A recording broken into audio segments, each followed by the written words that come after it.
इससे पहले वीडियो में हमने सीखा कि केमिकल इक्वेशन क्या होती है और उससे रिलेटेड हमने कुछ एक्टिविटीज़ भी की थी, जैसे the burning of magnesium ribbon, और कुछ इंपॉर्टेंट क्वेश्चन भी करे थे उससे रिलेटेड। आज हम सीखेंगे कि केमिकल इक्वेशन को बैलेंस कैसे किया जाता है। उसका मैं आपको एक आसान सा तरीका बताऊंगा। आइए शुरू करते हैं कि केमिकल इक्वेशन को कैसे बैलेंस किया जाता है। जैसे मैं कोई भी एक केमिकल इक्वेशन लेता हूं, जैसे मैंने लिया हाइड्रोजन को, जब मैं नाइट्रोजन गैस के साथ रिएक्ट कराता हूं तो वो हमें देता है NH3 यानी कि अमोनिया। अब इसको बैलेंस कैसे किया जाता है?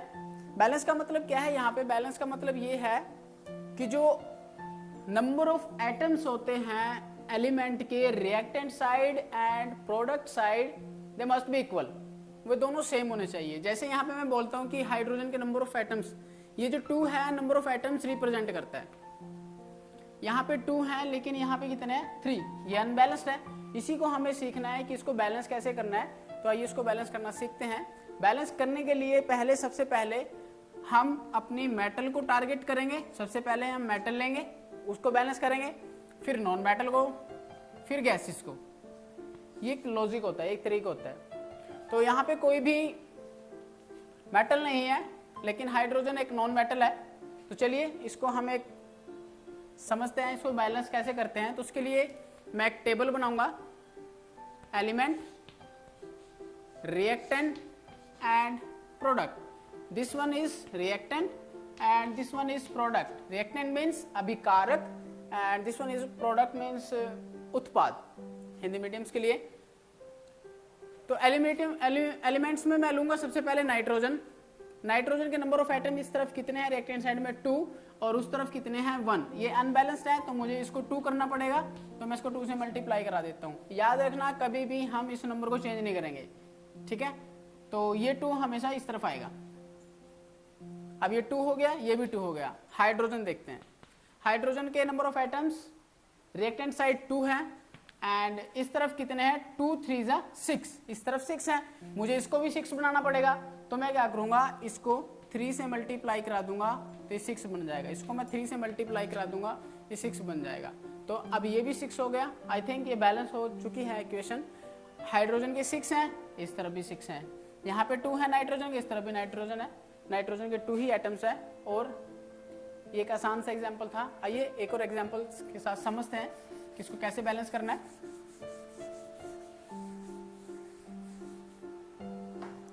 जैसे मैं एक एग्जांपल और लेता हूं।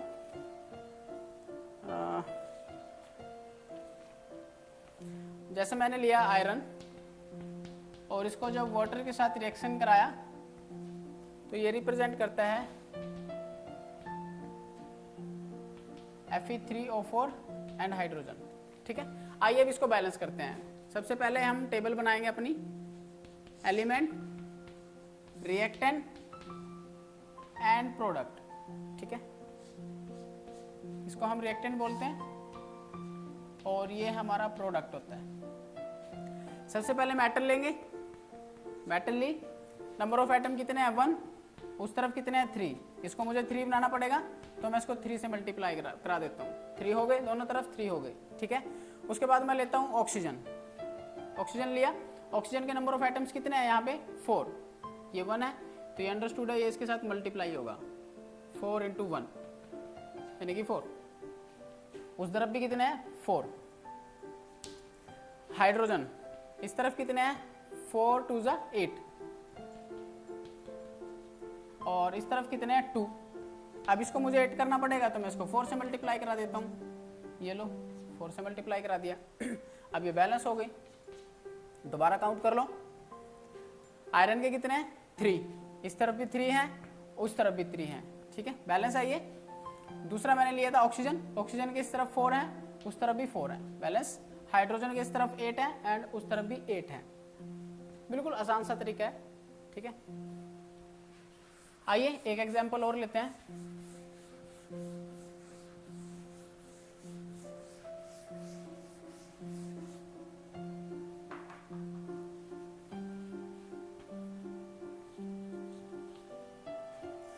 जैसे बेरियम हाइड्रोक्साइड, जब इसको हाइड्रोब्रोमीन के साथ रिएक्शन कराते हैं BaBr2 प्लस वाटर। आइए अब इसको बैलेंस करते हैं। ये हमारा रिएक्टेंट साइड है, ये हमारा प्रोडक्ट साइड है। Element, reactant and product. सबसे पहले हम लेंगे अपना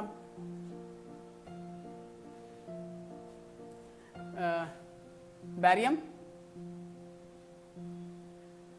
काउंट करते हैं barium. Number of atom barium के रिएक्टेंट साइड 1 है और उस तरफ भी 1 है, ठीक चल रहा है। सेकेंड हम लेते हैं ब्रोमीन, ठीक है। ब्रोमीन के number of atom reactant side कितने हैं? ये 2 है, यहाँ पे 1 है, ये इसके साथ मल्टीप्लाई होगा यानी कि 2। उस तरफ भी कितने हैं? 2, बैलेंस है। अब मैं लेता हूं ऑक्सीजन। अब ये जो 2 है ना, जब कभी भी ऐसे लिखा जाता है, इसका मतलब ये है जो ये 2 यहाँ पे लिखा हुआ है, ये 2 इसके साथ भी मल्टीप्लाई में है। आइए नेक्स्ट एग्जांपल के साथ समझते हैं कि केमिकल इक्वेशन और अच्छे समझ में आएगा कि उसको बैलेंस कैसे किया जाता है। जैसे मैं एग्जांपल लेता हूं, बैरियम हाइड्रोक्साइड, हाइड्रोब्रोमीन को जब रिएक्ट कराते हैं तो हमें देता है BaBr2 प्लस वाटर। आइए अब इसको बैलेंस करते हैं। ये हमारा रिएक्टेंट साइड होता है and this one is product side, ठीक है। वही एक टेबल बनाएंगे सबसे पहले। एलिमेंट,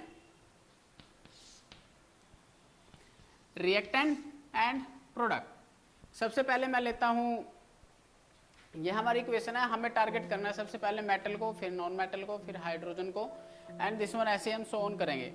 तो सबसे पहले मैं लेता हूं barium. Number of atom barium के रिएक्टेंट साइड 1 है और प्रोडक्ट साइड भी 1 है, ठीक है। उसके बाद मैं लेता हूं ब्रोमीन। रिएक्टेंट साइड में नंबर ऑफ एटम्स 2 है, इस तरफ भी 2 है। उसके बाद मैं लेता हूं ऑक्सीजन। एक चीज याद रखना, जब कभी भी ऑक्सीजन और हाइड्रोजन एक साथ आए तो फर्स्ट प्रेफरेंस आप ऑक्सीजन को देना। यदि इससे बैलेंस नहीं होना देन यू हैव टू, आप हाइड्रोजन पे जा सकते हो, ठीक है। तो मैं ऑक्सीजन को ले रहा हूं। यहाँ पे ऑक्सीजन के नंबर ऑफ एटम्स 2 है। जैसे मैं OH लिखता हूं, ऐसे इसका मतलब ये होता है कि ये 2 इसके साथ भी मल्टीप्लाई में है और इसके साथ भी मल्टीप्लाई में है, ठीक है। यदि इसको ऐसे लिखा होता तो इसका मतलब ये था कि ये 2 सिर्फ H के साथ में मल्टीप्लाई है और किसी के साथ मल्टीप्लाई नहीं है, ठीक है। अभी ऐसे लिखा है। तो यहाँ पे नंबर ऑफ एटम्स कितने ऑक्सीजन के? 2, लेकिन इस तरफ कितने हैं? 1। तो इसको मैं 2 से मल्टीप्लाई करा देता हूँ तो ये 2 हो जाएगा एंड ये लीजिए, इसको 2 से मल्टीप्लाई कराया और ये 2 हो गया।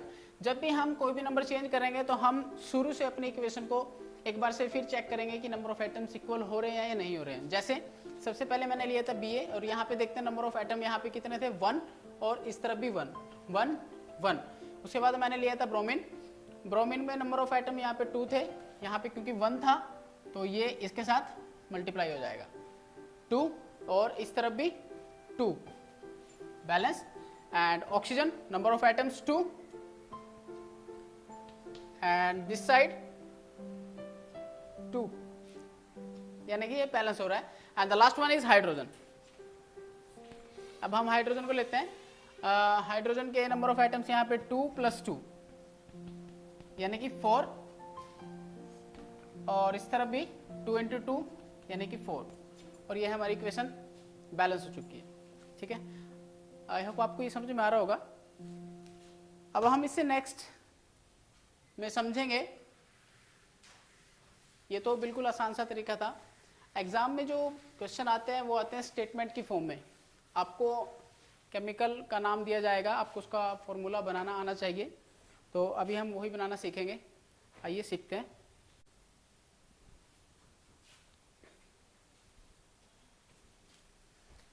आइए नेक्स्ट सीखते हैं कि एग्ज़ाम में किस तरह के क्वेश्चंस आते हैं। एग्ज़ाम में बेसिकली स्टेटमेंट की फॉर्म में क्वेश्चन आते हैं, तो उसके लिए आपको केमिकल का जो नेम होता है उसका फॉर्मूला लिखना आना चाहिए। तो उससे पहले मैं आपको एक छोटी सी चीज़ सिखाऊंगा यहाँ पे अभी कि फॉर्मूलाज हम कैसे बनाते हैं। तो उसके लिए मैंने एक टेबल बनाई है कैटायन और एनायन। कैटायन का मतलब होता है कि उसके ऊपर पॉजिटिव चार्ज होगा, और एनायंस का मतलब होता है कि उसके ऊपर नेगेटिव चार्ज होगा। तो इसी की हेल्प से हम अपना केमिकल फॉर्मूला डिज़ाइन करेंगे। तो जैसे कि मैंने यहाँ पे लिखा है हाइड्रोजन। हाइड्रोजन एक नॉन मेटल है। हाइड्रोजन के ऊपर पॉजिटिव आयंस होता है। ऐसी प्रकार लिथियम, सोडियम, पोटासियम, सिल्वर, ये मैंने मेन से लिखे हैं क्योंकि इन्हीं से रिलेटेड एग्जाम में क्वेश्चन आता रहता है। ठीक है, आप इनको याद कर सकते हो डायरेक्टली। और इसी प्रकार एनायन, जैसे ये सल्फर है, सल्फर को हम लिखते हैं S2 नेगेटिव। इसके भी आगे 3 फॉर्म्स होते हैं, सल्फाइड, सल्फेट एंड सल्फाइड। यदि सल्फाइड लिखा है SULPHIDE, सल्फाइड, सल्फाइड का मतलब इसके ऊपर 2 नेगेटिव चार्ज होगा। यदि सल्फाइट लिखा है PHITE तो SO3 2 नेगेटिव चार्ज होगा। यदि सल्फेट लिखा है SO4 2 नेगेटिव चार्ज होगा। इसी प्रकार fluorine, chlorine, bromine, iodine, oxygen, sulphur, nitrogen, phosphorus, chloride, ये जो मेन मैंने यहाँ पे लिखा है।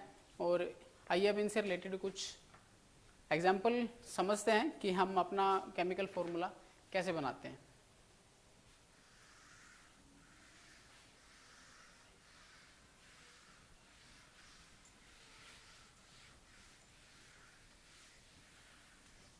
जैसे मैं लिखता हूं फेरस सल्फेट।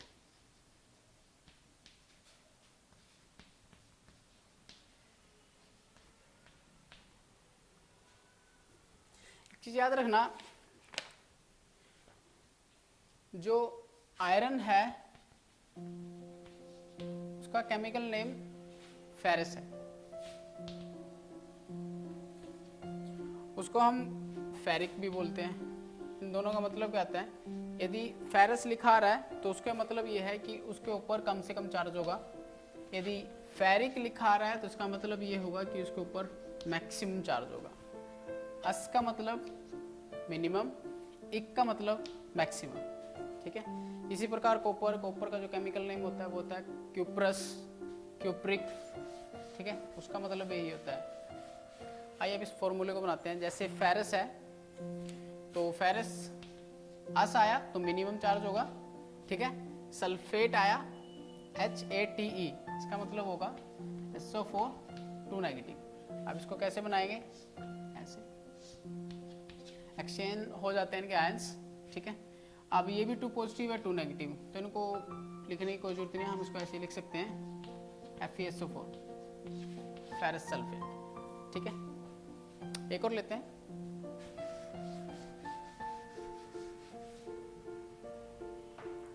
जैसे मैं लेता हूं जिंक सल्फेट। जिंक पे होता है 2 पॉजिटिव और सल्फेट पे होता है 2 नेगेटिव। फिर सेम चार्ज है, अपोजिट है, कैंसिल हो जाएंगे, तो फॉर्मूला सिंपल बनेगा ZnSO4। ठीक है, एक और लेते हैं।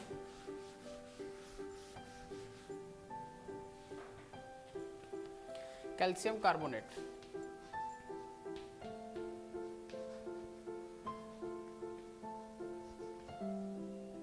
कैल्शियम के ऊपर होता है 2 पॉजिटिव, कार्बोनेट के ऊपर भी होता है ये वाला। आयन एक्सचेंज करेंगे क्योंकि ये सेम है, एक दूसरे का पॉजिटिव है, तो कैंसिल हो जाएगा CaCO3। ठीक है, ये सिंपल है। और इसी से रिलेटेड हमारे एग्जाम में क्वेश्चन भी आते हैं। जैसे एग्जाम में क्वेश्चन आया था,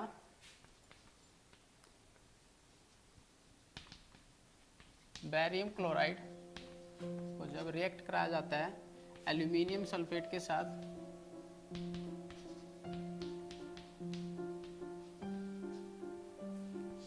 तो ये हमें प्रोडक्ट में देगा barium sulphate plus aluminium chloride. ठीक है, इस तरह के एग्जाम में क्वेश्चन आते रहते हैं।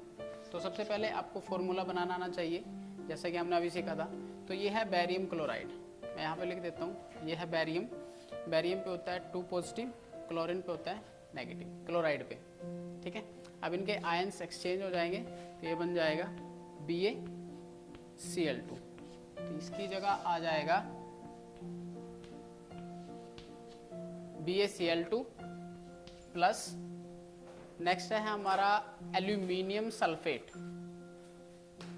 ये वाला, यानी कि एल्यूमिनियम के ऊपर होता है चार्ज 3 पॉजिटिव और सल्फेट पे होता है 2 नेगेटिव, ऐसे।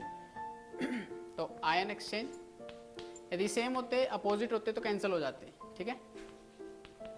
ये वाला यहाँ आ जाएगा Al2SO4 3, Al2SO4 3, ये हो गया। उसके बाद आता है हमारा बैरियम सल्फेट, ये हमें देगा बैरियम सल्फेट। इसी प्रकार बैरियम सल्फेट का बनेगा बैरियम यानी कि Ba2 पॉजिटिव, सल्फेट आया SO4 2 नेगेटिव, आयन सेम है, कैंसल, सिंपल फॉर्मूला बनेगा BaSO4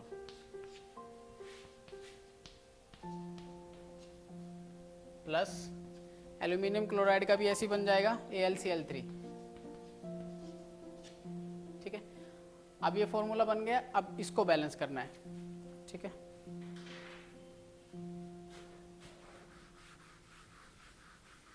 इसको कैसे बैलेंस करना है आइए सीखते हैं। बैलेंस करने का वही तरीका जो अभी हमने कुछ देर पहले सीखा था। इसको ऊपर लिख लेते हैं, बैरियम क्लोराइड एल्यूमिनियम सल्फेट, इसको बैलेंस करेंगे, प्रोडक्ट में देगा प्लस AlCl3। अब इसको बैलेंस करते हैं। तो बैलेंस करने के लिए वही number of atoms, reactant side and product side must be equal. तो ये हमारा रिएक्टेंट है, ये प्रोडक्ट है, ठीक है। Element, reactant and product, barium 1, इस तरफ भी 1। उसके बाद मैं लेता हूँ Cl, यहाँ पे 2 है, यहाँ पे 3 है, 2 3, इसको बैलेंस कर दो 3 के साथ और इसको 2 के साथ, 6 2 3। अब फिर से काउंट करते हैं, बैरियम कितने हो गए इस तरफ 3, उस तरफ 1 है तो इसको भी 3 से मल्टीप्लाई करा दो, 3, ठीक है। तो ये बैलेंस हो गया।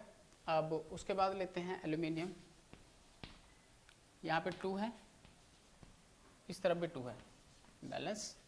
उसके बाद लेते हैं सल्फेट, सल्फेट यहाँ पे 3 है क्योंकि ये 3 इसके साथ मल्टीप्लाई होगा, और इस तरफ भी 3 है क्योंकि एक 1 है और ये 3 है, बैलेंस। ऑक्सीजन इस तरफ कितने, इसके साथ मल्टीप्लाई होगा, 3 4 जा 12, एंड यहाँ पे भी ये 3 है और ये 4 है, 3 4 जा 12। तो ये हमारी इक्वेशन बैलेंस होगी। इसी प्रकार की हमारे बहुत स्टेटमेंट्स हैं, हमारी बुक में भी दी गई है, एनसीईआरटी की बुक में। ये भी एक एनसीईआरटी का ही एग्जाम्पल था। आई होप आपको ये मेथड समझ में आया होगा, ठीक है। इसे नेक्स्ट वीडियो में हम समझेंगे कि टाइप्स ऑफ केमिकल रिएक्शंस क्या होते हैं, उससे रिलेटेड कुछ एक्टिविटीज़ भी करेंगे, जैसे combination reaction, displacement, decomposition, double displacement और ऑक्सीडेशन रिडक्शन क्या होता है, ये भी समझेंगे। तो आई होप आपको ये अच्छा लगा होगा। Thank you.